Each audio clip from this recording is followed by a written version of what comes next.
13 और यहाँ पर हम लोग देखते हैं कि राजा दाऊद यहाँ पर कहता है, हे परमेश्वर कब तक, क्या तू सदैव मुझे भूला रहेगा? तू कब तक अपना मुखड़ा, अपना मुंह मुझसे छिपाए रहेगा? तो हम लोग कई बार जब हमारे जीवन में संकट आता है, प्रॉब्लम आती है, परेशानी आती है, समस्याएं आती है और हमको कुछ समझ में नहीं आता, मेरी ओर देखिए सारे लोग, तो हम लोग भी परमेश्वर से क्या करने लगते हैं? प्रश्न करने लगते हैं कि परमेश्वर कहाँ है आप मुझे क्यों सुन नहीं रहे हैं?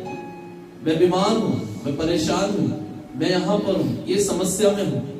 और हम परमेश्वर से प्रश्न करते हैं। तो जायज है कि परमेश्वर से हमें क्वेश्चन कई बार हम करते हैं कि आप कहाँ हैं, जब हम घबरा जाते हैं। ओके, दूसरा पद, मैं कब तक अपने मन ही मन युक्ति करता रहूं? मतलब जब हमको कुछ समझ नहीं आता तो हम खुद अपने मन में बहुत सारी योजनाएं बनाने लगते हैं उस संकट से निकलने के लिए, उस समस्या से बाहर आने के लिए। तो दाऊद कहता है कि मैं अपनी युक्तियां बना बना कर थक गया हूं, अपनी प्लानिंग बना बना कर थक गया हूं, मेरी एक भी प्लानिंग, मेरी एक भी योजना काम में नहीं आ रही है और आप भी नजर नहीं आ रही, मेरा दिमाग भी नहीं चल रहा, मेरी योजना भी समझ नहीं आ रही, मैं कैसे निकलूं अपनी समस्या से, और आप भी मुझे समझ नहीं आ रहे कि कहां पर हैं। आगे कहता, और दिन भर मैं अपने हृदय में दुखित रहा करूं, कब तक मेरा शत्रु मुझ पर प्रबल रहेगा? दाऊद राजा के बहुत शत्रु थे। सुनो क्यों? जब वो इतना अच्छा इंसान था, दाऊद इतना बड़ा राजा था, परमेश्वर का भक्त था, उसके बावजूद भी उसके शत्रु क्यों? सुनो, जब आप भलाई करोगे, आप परमेश्वर में बढ़ोगे, आप प्रभु के साथ चलोगे, आपके बहुत सारे शत्रु खड़े हो जाएंगे। लेकिन आप बुराई में रहोगे, संसार की रीति में चलोगे, आपसे सब दोस्ती कर लेंगे। लेकिन जैसे ही आप सत्य के मार्ग में चलोगे, पवित्रता के मार्ग में चलोगे, आपके दुश्मन खड़े हो जाएंगे। इतना भक्ति करने वाला दाऊद, जब परमेश्वर की इतनी भक्ति करने वाला था, परमेश्वर से प्रेम करने वाला था, कभी किसी के लिए बुरा नहीं किया, परंतु उसी के लिए देखिए कितने शत्रु खड़े हो गए और उसके ऊपर प्रबल हो रहे हैं।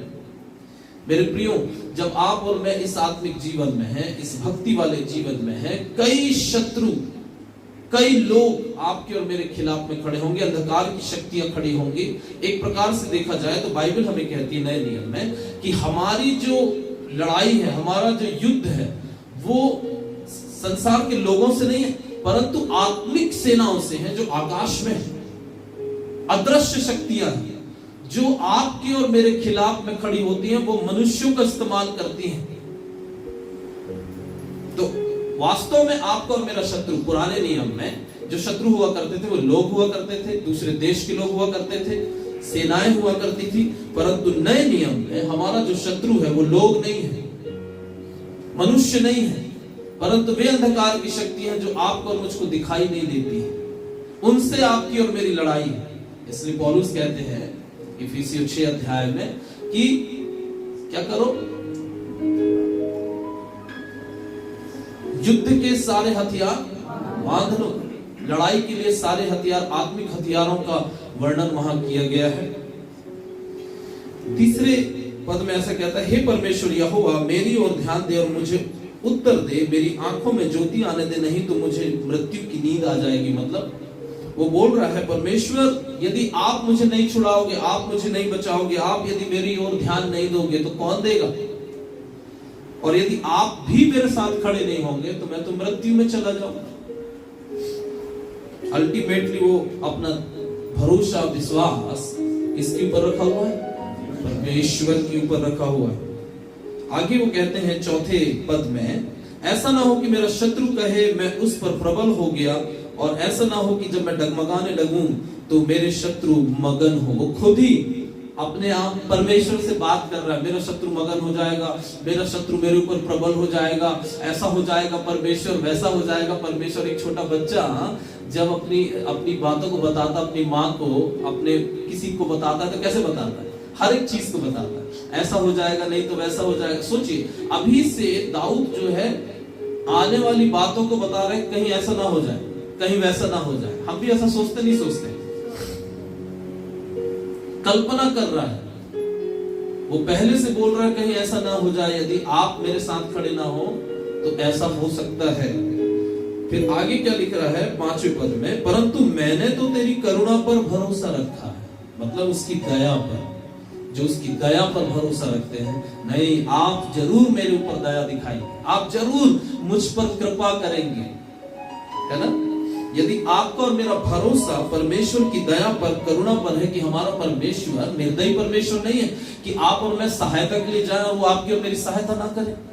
दाऊद अंत में कहता है कि मैंने मना लिया अपने मन को, और क्या बोल रहा है, मैंने अपना भरोसा तुझी पर रखा है। मेरे प्रियो, आज हम संकट में है, प्रॉब्लम में है, समस्याओं में है, आपका और मेरा भरोसा कहां पर, आपका और मेरा विश्वास कहां पर है? लोगों पर है, अपनी युक्तियों पर है, अपनी योजनाओं पर है, या परमेश्वर के ऊपर है? मेरा हृदय तेरे उद्धार से मगन होगा। अब वो भविष्यवाणी करके पॉजिटिव वर्ड बोल रहा, पहले नेगेटिव बोल रहा, मेरे शत्रु आएंगे, मेरे ऊपर प्रबल होंगे, मैं नाश हो जाऊंगा, ये हो जाऊंगा, वो हो जाऊंगा, कल्पना कर रहा है, पूर्वाग्रह में है। जब हम भय खाते हैं तो पूर्वाग्रह आने लगते हैं, कहीं मैं मर तो नहीं जाऊंगा, कहीं वो मेरे को मार तो नहीं डालेगा, कहीं मेरे को हॉस्पिटल में तो नहीं ले जाना पड़ेगा, कहीं मेरी हड्डी टूट तो नहीं गई है, भली मोच खाए हुआ। लेकिन जब हमारे अंदर भय होता है, जब हम समस्या में होते हैं, तो हम कई प्रकार की कल्पनाएं करते हैं, परंतु अंतिम 2 पद जो है ना, वो है प्रकाशन परमेश्वर की ओर से। सुनो क्या कहता है, हाँ मैंने तेरी करुणा पर भरोसा रखा है, मेरा हृदय तेरे उद्धार से, छुटकारे से मगन होगा। 6वें पद में कहता है, मैं परमेश्वर के नाम का भजन गाऊंगा, क्योंकि उसने मेरी भलाई की है। आमीन। देखिए 1 से 4 पद तक ऐसा लगता है कि वो संकट में है, समस्या में है, भय में है, पूर्वाग्रह में है, क्या प्रकार की नेगेटिव कल्पनाएं भी वो कर रहा है, सच्चाई को भी वो बोल रहा है कि मेरे चारों तरफ शत्रु है। लेकिन यदि आप देखेंगे 4 और 5वें पद के बीच में थोड़ा सा गैप दिया है ना। 1 से 4 पद तक एक साथ लाइन दिखाई देती है, परंतु 5 और 6 पद अलग दिखाई देते हैं। इसका मतलब हमारी कितनी भी शिकायत हो, हम कितनी समस्याओं से घिर जाएं, नकारात्मक बातों से घिर जाएं, लेकिन यदि आप और मैं परमेश्वर पर भरोसा रखते हैं, आपको और मुझको अवश्य ही छुटकारा मिलेगा, और आपका और मेरा हृदय शांति से भर जाएगा, आमीन, उद्धार से भर जाएगा। 6वें पद में वो कहता है, मैं परमेश्वर के नाम का भजन गाऊंगा, क्योंकि उसने मेरी भलाई की। इसका मतलब उसके सारे संकट से उसको छुटकारा मिल गया। आमीन, हालेलुया। जब हम परमेश्वर को पुकारते हैं सहायता के लिए, वो ऐसा परमेश्वर नहीं है कि वो हमारी सहायता ना करे, अवश्य ही हमारी सहायता के लिए वो तैयार हो जाएगा किसी न किसी रूप में। आप उसे पुकारें, उस पर भरोसा रखें, उस पर विश्वास करें। परमेश्वर इन वचनों के द्वारा हम सबको आशीष करें।